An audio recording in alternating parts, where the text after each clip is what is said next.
This is Driving with J9 on News 24. Welcome back, Petrolhead. Feel like you've been dipping out on the real benefits of owning an electric vehicle? Well, in this edition of Driving with J9, we chat all things EV with Dieter Rencken, an international motorsport journalist, consultant, and SA-born car nut of note. He touches on EV issues like range anxiety, battery life, and what to do when it reaches the end of its cycle. My name's janine.vanderpost. And if you've got a hot tip for our next podcast, drop us a mail at janine.vanderpost@media24.com. Now, let's get on with the show.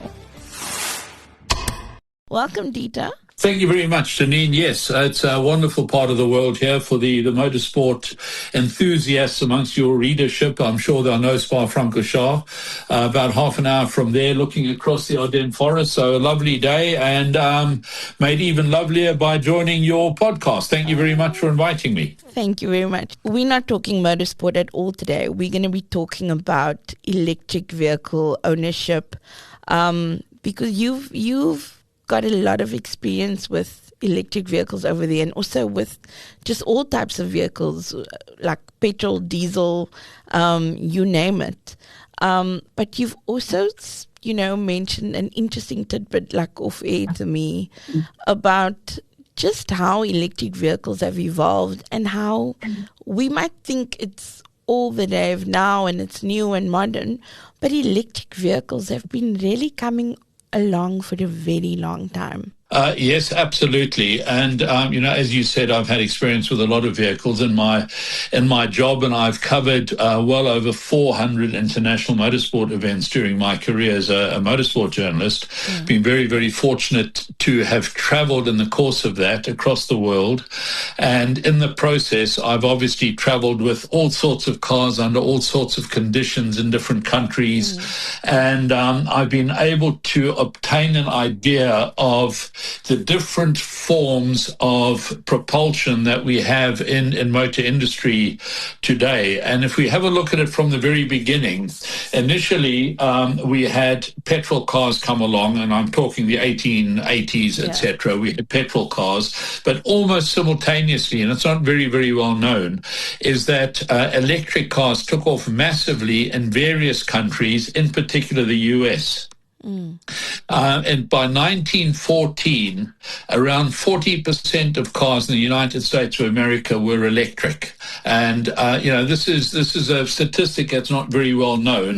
There's another statistic which isn't very well known, is that the very first over 100 kilometer per hour speed record that was set in 1899 at 105 kilometers per hour by a Belgian, Camille Janazzi. Now, again, this shows that, there's nothing new under the sun when it comes to the motor car. Now, the reason for the massive interest in electric cars pre-1914, and I'll come to why I mentioned that cutoff date shortly, is that it was aimed predominantly at people who weren't mechanically minded. So back then, you either had a chauffeur or you had to go outside and in the rain sort of crank handle your car to get it started, and then play around with the carburetor settings. And once it was up and running, you could get into the car and eventually start driving off to wherever you wanted to go. This, of course, now the car was very expensive as well. So you can imagine we're talking the sort of landed gentry, etc., who were the target market. They didn't want to get their hands and their clothes dirty and whatever else, particularly when it came to ladies who also wanted their independence and freedom to travel. And therefore, the electric car was very attractive to them because you could get into it, hit a switch, and drive off. And when you got back from your errand, you plugged it into the wall and you charged it up, and it was ready for the next one. There's an advert for a Rauch and Lang 1916 model, based on 90-volt electrics, a top speed of about 40 kilometers an hour, which was about the norm for city driving and urban driving back then. And this was literally, this sort of car made up 40% of the US vehicle population pre-World War I. Now, the reason why I mention that cutoff date, Janine, is very simple.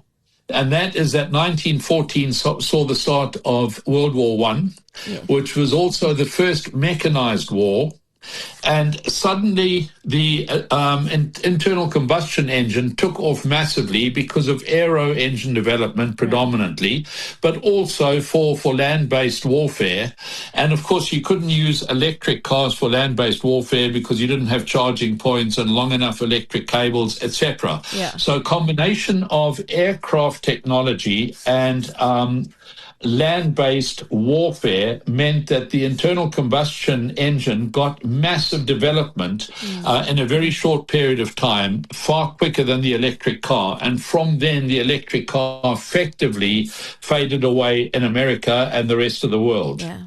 There were other reasons as well, that post-war, to create work for the unemployed, they started building roads, and suddenly people could roam all over their country as opposed to just using the car to potter about town and maybe visit family a couple of kilometers away. Yeah. And suddenly you had these roads, and petrol, of course, is very easily transported, very easily packaged, and therefore the petrol took over. When I say petrol, I'm talking fossil fuels, of course, be it petrol or diesel or whatever. That was basically the reason why the electric car saw a drop-off in popularity until eventually, until about the 1990s, there really wasn't an electric car in the market, certainly nothing available in volume and conveniently. Yeah.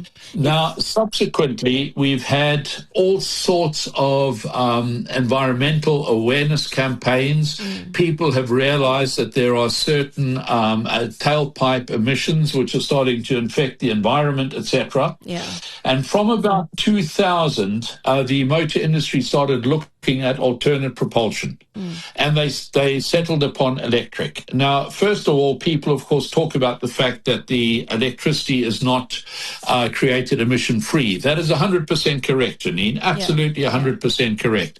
However, the emission is not at the exhaust pipe, which is normally in inner cities where you have massive car populations. Yes. The emissions are created outside of the cities. In other words, what you've actually done is you've cleaned up the cities. Yes, there is obviously emission outside the cities, but it's not in built-up areas and therefore less harmful because there are less people, etc. Yeah. Apart from that, the energy industry is, of course, cleaning up its act, if you'll excuse the pun, and creating cleaner energies across the world. We've got sustainable energies via wind, via solar, and whatever else. Yeah. And these, of course, are, again, predominantly electric. So what we had from 2000 onwards was a shift away from a fossil fuel engine towards alternate energies, predominantly electric.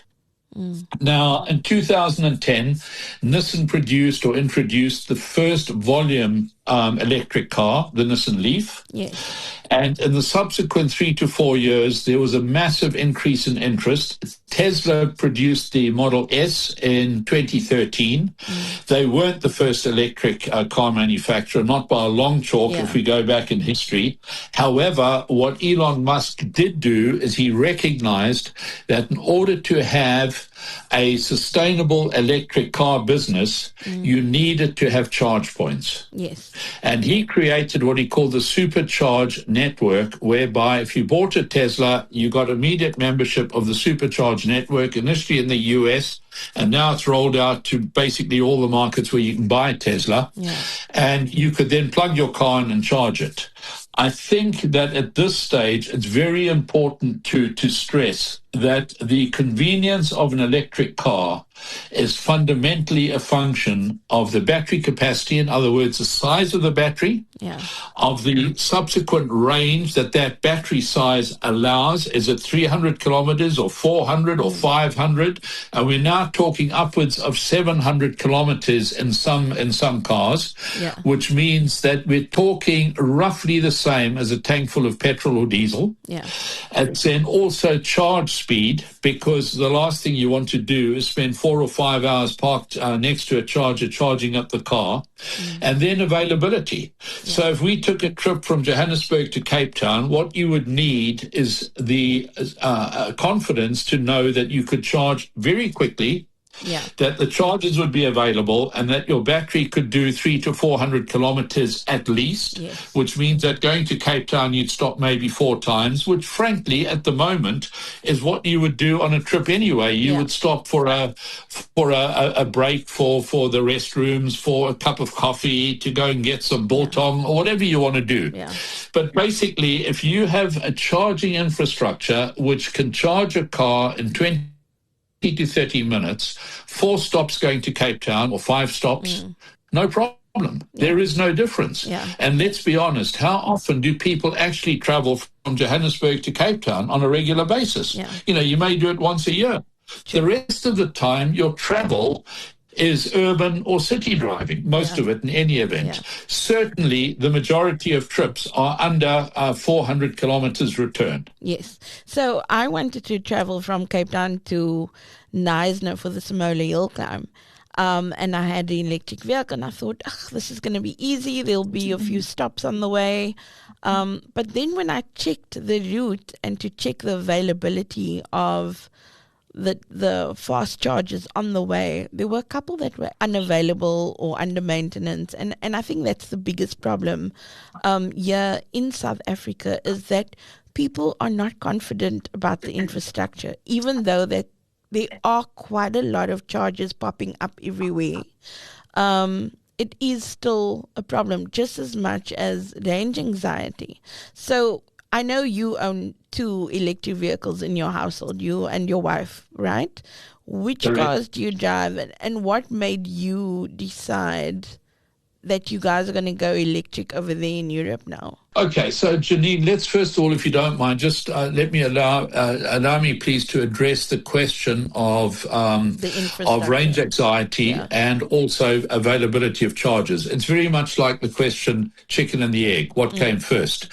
Without charge points, you don't have a market for electric cars. If you have electric cars, you need charge points. Right. So fundamentally, it's up to the authorities to ensure that they somehow create an ecosystem whereby it becomes attractive for people to establish charge points. To establish a charge point is actually relatively easy because all you need is electricity to go there. In South Africa, you have a lot of solar availability. A lot of the charge points in Europe are solar powered. In other words, the sun is basically providing the electricity. There's in fact one major charge point chain in Europe which guarantees that their electricity is sustainable, 100% sustainable, most of it from solar or wind energy. So to establish an infrastructure takes time. It also costs money, of course, but ultimately it's not impossible regardless of where one is, assuming one has abundant electricity. I know that, again, we can talk blackouts and whatever else, but, you know, let's look forward. Let's not look back too much, please. But ultimately, once you have the infrastructure, you have the charge points, fast charge points, you have the convenience, and so it picks up and rolls. What made us change to electric was a couple of reasons. First of all, I'm a long time motor fanatic. I can't describe myself as anything else. I used to call myself a petrol head, but that, of course, doesn't apply when you have an electric car. So I call myself a motor head. Now, fundamentally, I do enjoy, frankly, the convenience, the comfort of an electric car. It's a completely different driving experience, completely different. It is whisper quiet. It is effortless. There's an enormous amount of torque. An electric motor has torque from 0 revs. In other words, the minute you put your foot down, you have immediate torque. Absolutely. The charging is nowadays in Europe is very, very easy. I mean, I just don't suffer from range anxiety. All that I do is I sort of put into the sat nav that I need a charge point within X kilometers, and it tells me what my choices are. And so from that perspective, that all falls away. This, of course, took time to create, and it will take time in South Africa to create it. I'm fully aware of that. But unless you start having an electric vehicle population, there's no incentive for people to add charge points, and vice versa. So I think the two go hand in glove. It would be up to the motor industry in South Africa to encourage, via the authorities, the establishment of a viable, sustainable charging network across the country. Look, I must say, because of fuel costs. South Africa has now seen, just looking at last year's sales compared to this year's first quarter, there's been a 97.1% increase in EV sales. And that is phenomenal. I think last year we were sitting on, I think the number is something like 244 sales for the first 3 months, and now we're on 544, or it was 276, now 544. And that's crazy. Correct. And then you've also had, and those numbers do not even include BYD, who is now into the market with a very affordable little, there's the BYD Dolphin Surf that's been on sale since last year, and now Geely has the cheapest EV in South Africa for 339,000 Rand, which is the E2. And so many people are buying them. They are selling BYD alone is selling almost 300 of those Dolphin Surfs a month. And that's crazy. It is, of course. But there's, if we look at it fundamentally, a little car like that is perfect for city driving and suburban and urban travel. Yes. Now, the average journey is maybe 40, 50 kilometers. Even if you were going from Johannesburg to Pretoria, you're talking 100 kilometers or 120 kilometers each day. Yes. You can charge it up overnight. Now, to your point about the costs of fossil fuels, obviously there's been a spike due to the Iran war, etc. Yeah. However, even before that, I used to look at the cost of travel, and I do, as you said earlier on, have a few vehicles at home. Yes. Because I'm a motorhead. I've got a couple of classic cars, etc. And so I'm able to compare fossil fuel costs versus electric.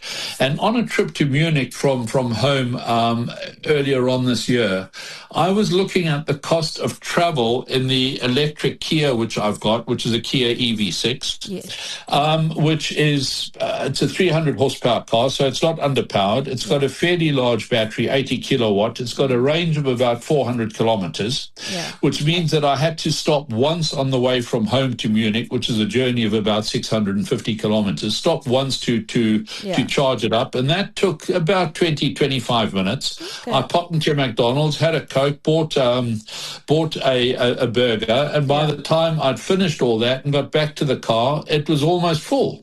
Amazing. Now, but the cost of that was under half of what it would have cost in terms of fossil fuels. And, when you start adding this up over 65,000 kilometers, it's an enormous saving. So forget the initial cost of the electric car. Yes. Look at a car over its life cycle at what it costs. Yeah. And electric is simply a lot cheaper. A lot cheaper. In terms of service costs, there's nothing to go wrong. There's no oil. There's no filters. There's none of that. In the 60,000 kilometers, or 64 it is as of yesterday, 1,000 kilometers that I've done, it's been in for a 30,000 kilometer service and a 60,000 kilometer service. And all they frankly did is they changed things like the filter for the fresh air coming into the cabin. They took the wheels off and rebalanced them. There've been no brakes because the vehicle uses the brakes to regenerate power, which means that there's very little friction involved. Yeah. There's no oil, there's no filters or no spark plugs, none of the things that you normally change. Yeah. And the running costs have been fundamentally zero.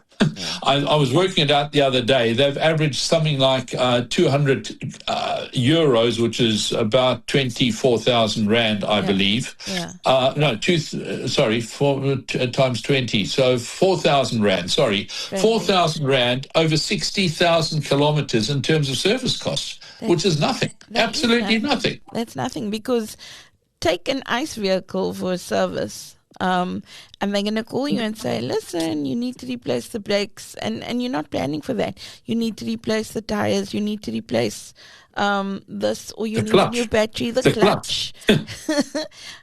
So it's really a lot cheaper, and I don't think people are really realizing that aspect of EV ownership yet. The other thing I wanted to speak to you about was battery life. I think that's the other biggest fear, because just yesterday I was speaking to someone about an EV's battery, and I said, no one can give me a straight answer about how long an electric vehicle's battery actually lasts. So I don't know if you have some insight on that. It's obviously it's an absolutely relevant question. Now, all I can say is that I have not yet had any form of degradation in my battery. Right. I believe that after 60,000 kilometers, it's still running north of 98% of the original battery life. However, if we have a look at Tesla, who've now been on the market since 2013, and in the Model 3 and the Model Y, which are fundamentally this sort of more entry-level type Teslas, some of them have been around since 2015. So we've had 11 years experience. Yes. And Autocar recently went and checked, and we were talking well north of 90% of available battery capacity still available. Yeah. Now, we can turn around and say, well, that's, that's a loss of maybe 40 kilometers over 400 kilometers or thereabouts. Yeah. Yes, it is. But fundamentally, a car that's been on the road for 10 or 11 years would have cost an enormous amount in terms of maintenance during that period. Yeah. And, and I doubt very much whether it is still at 90% of its overall capabilities after that period, unless you've spent a fair amount of money on it. The other thing that we shouldn't forget is that there's a secondary usage or secondary market for batteries, and that is to use them as power banks at home. So when eventually the battery capacity drops to, let's say, 60 or 70%, in which case a car with 400 kilometers range would drop down to about 300, you can remove the battery and use it as a power bank at home. So from your solar or whatever, and you can charge the battery at night when electricity is cheaper and then run off that battery during the day. These batteries can be used in townships, etc. So, there are all sorts of usages for these batteries, a second life. The vehicles themselves don't run out of life, because there's so little that gets used. You have an electric motor. That's it. There's no gearbox, no differential. There's none of that sort of stuff. That is so interesting, because I think that is something we're not even talking about here in South Africa. And it's definitely something people need to, just consider as a benefit to EV ownership. Should those once that battery levels reach that point. But I do want to say that when you do come to South Africa again next year, I'm hoping you're going to hire an electric vehicle and drive one from Cape Town to Knysna, because I'd love to hear your thoughts on, your experience driving up in an EV.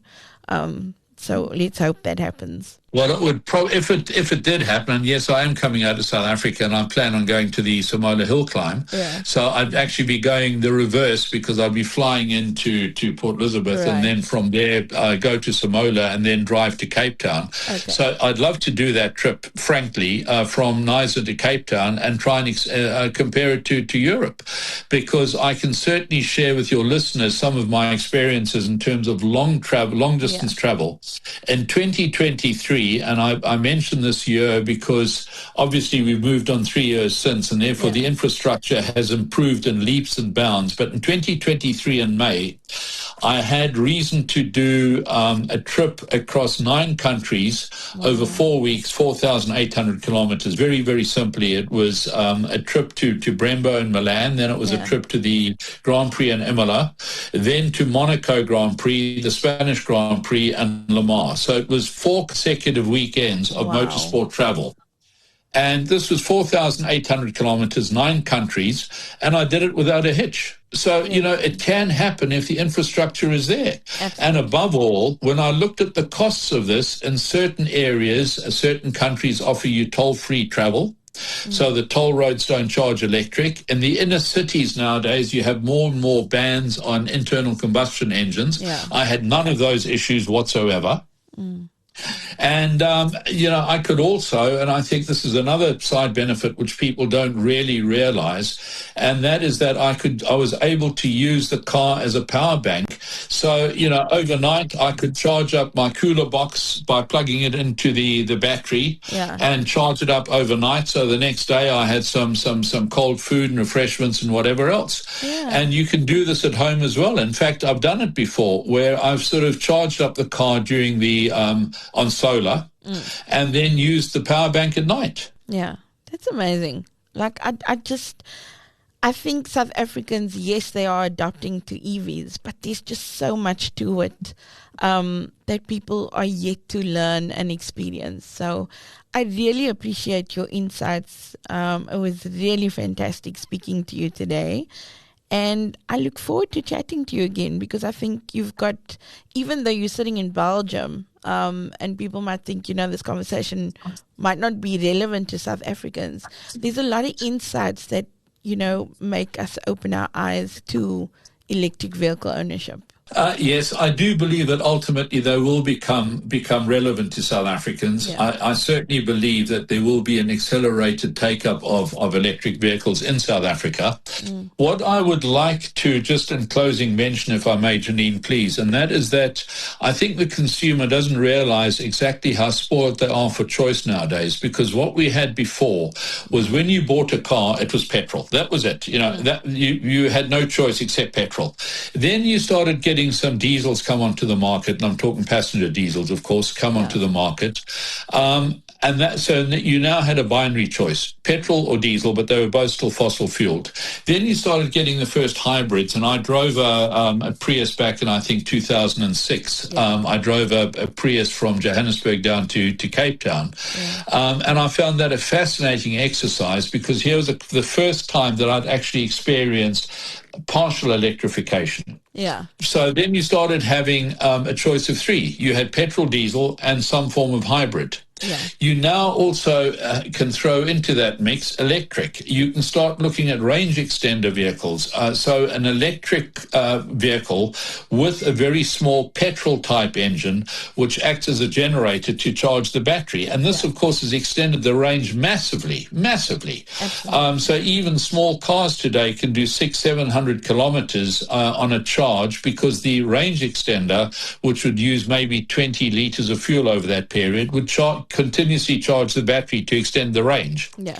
So the consumer today has an enormous amount of choice in the motor market, and I think this can only be a positive. Absolutely. I must say that hybrids and plug-in hybrids, I think 2 years ago we probably had one plug-in hybrid available in our market. Now there are so many to choose from, and it might be a little bit pricier, but the range you're getting on these cars are about 1,000 kilometers, if not more. I know Jaco and Amoda, the Chery Group's cars, they give you well over 1,000 kilometers. I think the other thing we should accept is that the internal combustion engine has almost peaked in terms of development. We had a massive spurt after World War II in terms of development, but over the last couple of years, the internal combustion engine has not really advanced, whereas the electrification projects amongst motor manufacturers have taken off massively. I mean, I've seen ranges go from 200 to 300 to 400 to 500 to now, as I said earlier on, 700 kilometers in the space of about 5 years. Equally, charging times have dropped down massively. Chargers today, I mean, when I first bought an electric car, it was a rarity to find a 250 kilowatt charger. Today, you've got 350, and they're even talking about 450 kilowatt chargers, which means that you've halved your charging time again. Yeah, exactly. Hybrids are taking off so much here that it's become a problem at public chargers, because you pull up at a public charging station, especially the fast chargers, and it's not an EV standing there, it's a hybrid, it's a plug-in hybrid, and it's actually creating a problem. So, but that's how popular hybrid and new energy vehicles are growing in South Africa. But I think the advantage is, as I said earlier on, if your charge speeds go up, you'll find that you're talking a 5-minute charge on a plug-in hybrid, and then the car is full. Yeah. So 5 minutes is a pretty quick turnaround. And even nowadays, I take 20 to 25 minutes to go from 10% to about 90% on the Kia, and that will add another 350 kilometers in a sort of 20 odd minutes. As I said, it's time for a coffee and a burger, and you're on your way again. I think the biggest problem we have here is not really the charge time, but EV charging etiquette, because you'll get people who are parking their cars and then they'll walk around in the mall for 3 hours when it's taken their car like literally 30 minutes to charge. So that's one of the problems we also have here.